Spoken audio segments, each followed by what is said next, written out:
শক্তি লাগবে, খাবার খেতে হবে, সেই জন্য আমরা কি করি? কাজকর্মে ব্যস্ত থাকি, ঠিক কিনা? এগুলো আমাদের শরীরের জন্য। তারপর আমরা পোশাক পরিধান করি, পোশাক যারা বানায়, পোশাক যারা বোনে, শীতের সময় এক পোশাক, গরমের সময় কি এক পোশাক। এগুলা কি আমাদের শরীরের জন্য।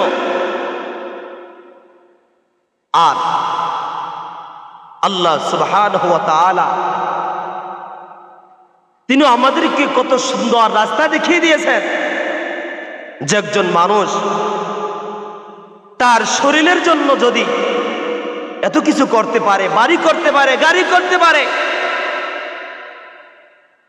রাস্তা করতে পারে, সব কিছু যদি করতে পারে তার শরীরটা শান্ত রাখার জন্য, কিন্তু এই শরীরটা অপবিত্র হওয়ার জন্য একটা গোস্তের টুকরা আছে, সেই টুকরাটা যদি নষ্ট হয়ে যায় তাহলে তার সমস্ত দেহ, তার সমস্ত শরীরটা নষ্ট হয়ে যায়, ঠিক কিনা বলে?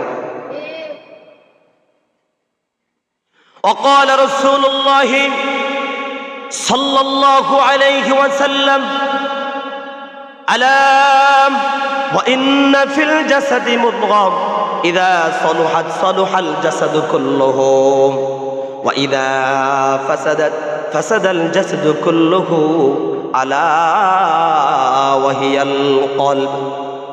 যে যারা মানুষ তাদের দেহের ভিতরে কি আছে? এক টুকরা গোস্ত আছে, যেটাকে কি বলে?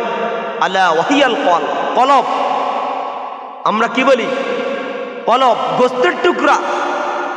ওইটা যদি আমার বিশুদ্ধ হয়ে যায়, ওইটা যদি আমার নষ্ট হয়ে যায়, ওটা যদি আমার খারাপ হয়ে যায়, তাহলে আমার সমস্ত শরীরটা, আমার সমস্ত জীবনটা, আমার সব কিছু বরবাদ হয়ে যাবে।